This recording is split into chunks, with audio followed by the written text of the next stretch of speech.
The Love Song of J. Alfred Prufrock by T.S. Eliot.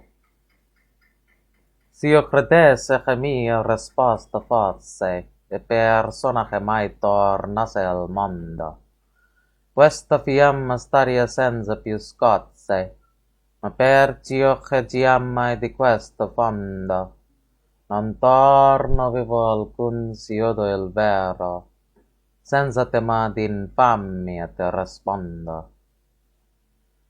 If I thought that my reply were given to anyone who might return to the world, this flame would flicker no more. But since never from this deep place has anyone returned alive, if what I hear is true, without fear of infamy I answer thee. Let us go, then, you and I, when the evening is spread out against the sky like a patient etherized upon a table. Let us go through certain half-deserted streets, the muttering retreats of restless nights in one-night cheap hotels and sawdust restaurants with oyster shells. Streets that follow like a tedious argument of insidious intent to lead you to an overwhelming question. Oh, do not ask, what is it? Let us go and make our visit.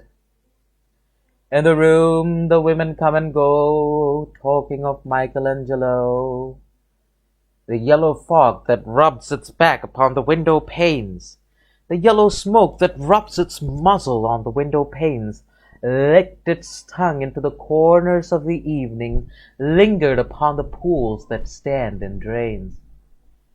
Let fall upon its back the soot that falls from chimneys, slipped by the terrace, made a sudden leap, and seeing that it was a soft October night, curled once about the house, and fell asleep.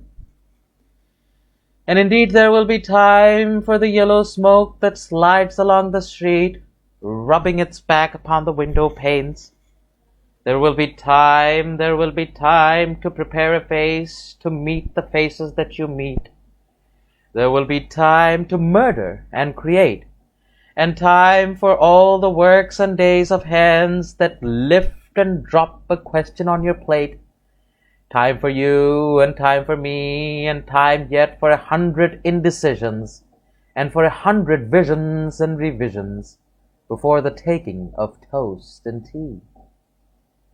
In the room the women come and go, talking of Michelangelo. And indeed there will be time to wonder, do I dare? And do I dare? Time to turn back and descend the stair with a bald spot in the middle of my hair. They will say, how his hair is growing thin. My morning coat, my collar mounting firmly to the chin, my necktie rich and modest, but asserted by a simple pin. They will say, but how his arms and legs are thin. Do I dare disturb the universe? In a minute there is time for decisions and revisions, which a minute will reverse. For I have known them all already, known them all, have known the evenings, mornings, afternoons. I have measured out my life with coffee spoons. I know the voices dying with a dying fall beneath the music from a farther room. So how should I presume? And I have known the eyes already, known them all, the eyes that fix you in a formulated phrase, and when I'm formulated, sprawling on a pin, when I'm pinned and wriggling on a wall, then how should I begin to spit out the butt ends of my days and ways? And how should I presume? And I have known the arms already, known them all, arms that are braceleted and white and bare, but in the lamplight, down with light brown hair. Is it perfume from a dress that makes me so digress? Arms that lie along a table or wrap about a shawl, and should I then presume? And how should I begin? Shall I say I have gone at dusk through narrow streets and watched the smoke that rises from the pipes of lonely men in shirt sleeves, leaning out of windows? I should have been a pair of ragged claws scuttling across the floors of silent seas. And the afternoon, the evening, sleeps so peacefully, smoothed by long fingers, asleep, tired, or it malingers. Stretched on the floor, here, beside you and me, should I, after tea and cakes and ices, have the strength to force the moment to its crisis. But though I have wept and fasted, wept and prayed, though I have seen my head, grown slightly bald, brought in upon a platter, I am no prophet, and here is no great matter.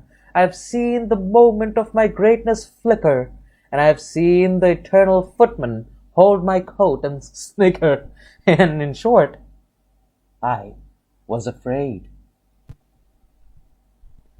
And would it have been worth it after all, after the cups, the marmalade, the tea, among the porcelain, among some talk of you and me? Would it have been worth while to have bitten off the matter with a smile, to have squeezed the universe into a ball, to roll it towards some overwhelming question, to say, I'm Lazarus, come from the dead, come back to tell you all, I shall tell you all? If one, settling a pillow by her head, should say, that is not what I meant at all. That is not it at all. And would it have been worth it after all? Would it have been worthwhile? After the sunsets, the dooryards, the sprinkled streets, after the novels, after the teacups, after the skirts that trail along the floor, and this and so much more? It is impossible to say what I mean. But as if a tragic lantern threw the nerves in patterns on a screen, would it have been worthwhile if one, settling a pillow or throwing off a shawl and turning toward the window, should say, that is not it at all. That is not what I meant at all. No, I'm not Prince Hamlet, nor was meant to be. I'm an attendant lord, one that will do to swell a progress, start a scene or two, advise the prince, no doubt, an easy tool, deferential, glad to be of use, politic, cautious, and meticulous, full of high sentence, but a bit obtuse. At times, indeed, almost ridiculous, almost at times the fool.